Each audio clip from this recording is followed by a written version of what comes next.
Lors d'une fusion-acquisition, M&A, on prend 2 cultures d'entreprise pour en créer une 3e. Yves Desjardins-Siciliano, lors de l'un de nos tournages. Quel impact votre fusion a-t-elle eu sur vos cultures d'entreprise? Bonne question. Je dirais pas tant d'impact en ce moment. C'est plus... en fait, oui. Il n'y a pas d'impact négatif. Mais il y a de l'impact positif parce qu'il y a des échanges de comment vous faites les choses, comment on fait les choses, puis comment on peut bonifier ça. Je dirais qu'on était dans une période COVID aussi, puis ça fait, je sais pas, 8 mois environ, 7-8 mois. Fait que c'est sûr que c'est encore tôt, mais je dirais, il n'y a pas d'intégration directe des opérations. Au contraire, Mirego reste Mirego, mais reste dans la famille, est maintenant dans la famille Premier Tech. Fait que on n'a pas créé une 3e culture, mais on a 2 cultures qui se ressemblent beaucoup, beaucoup, beaucoup. Puis des aspirations qui se ressemblent beaucoup, beaucoup, beaucoup. C'est juste la façon qu'on fait les choses qui diffère. Puis je pense que je vois pas de choses qui me viennent à l'esprit que... Je vais répondre sous 2 angles, parce que je vais mettre Mirego Premier Tech dans une catégorie à part, puis je vais parler de M&A, qu'on en a fait quand même beaucoup à travers les années chez Premier Tech, dans plein de pays, donc dans plein de cultures. Les gens trouvent qu'on en fait beaucoup, mais on n'achète pas tout ce qui passe. Hein.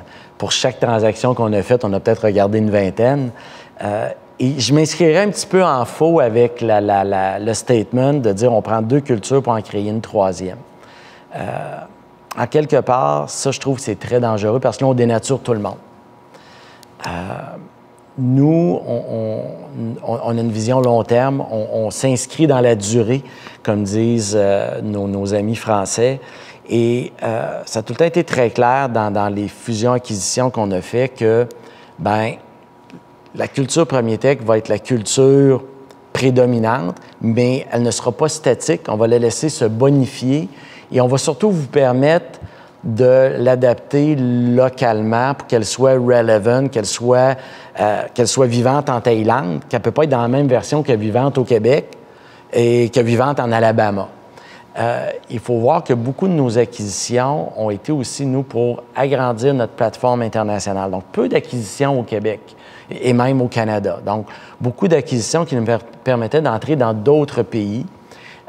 En fait, peu d'acquisitions, sinon même 0, où les entreprises dont nous avons fait l'acquisition se préoccupaient de leur culture et étaient même capables de nous la décrire, si ce n'est que de l'avoir écrite. Donc, je vous dirais, ça, c'est comme mon premier bloc. Évidemment, avec Mirego, on est dans un contexte particulier.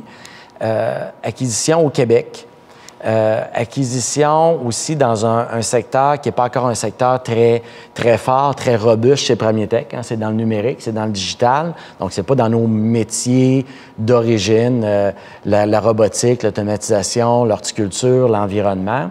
Et une entreprise, pour la première fois, qui est autant assumée, vocale et en contrôle de sa culture que nous.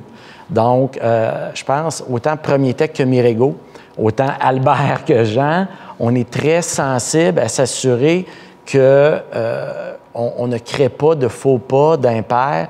On n'essaie pas de créer une 3e culture. Elles sont relativement très similaires, très proches, mais comme 2 individus peuvent être très similaires, très proches, ils sont quand même fondamentalement différents aussi. Donc, on veut s'assurer de prendre le temps parce que le temps nous appartient. On n'est aucunement dans un modèle autant Albert que moi ou que Premier Tech et Mirego, de dire, on essaye de faire quelque chose que 1 plus 1 donne 3, qu'on va revendre 4. Fait qu'on n'est pas dans flipper, d'en revendre. On n'a jamais rien revendu qu'on a acheté.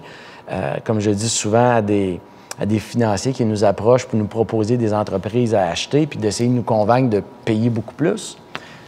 Notre seul moyen de rentabiliser la transaction, c'est par l'opérer et la rendre profitable. Donc, c'est pas en coupant les frais, en augmentant la profitabilité, puis en essayant en même temps de monter les ventes, qui peut se faire à court terme, mais qui ne sera pas très viable à moyen terme, donc 3 ans, 4 ans, 5 ans, puis de trouver un repreneur qui s'arrangerait qu'il y a le paquet de troubles après parce que ça ne tiendra pas la route. Ça va être un château de cartes.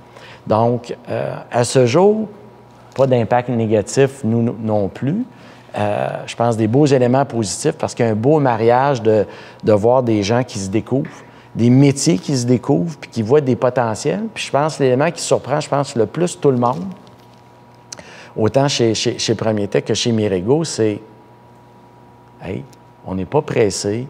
Il n'y a personne qui est rentré avec des canettes bleues puis qui a commencé à peinturer des murs ici, ou des gens de Mirego qui sont débarqués à Rivière-du-Loup en voulant faire des affaires X, Y, Z ou rajouter des choses. On se donne le temps de se découvrir, de s'apprécier, de s'approprier.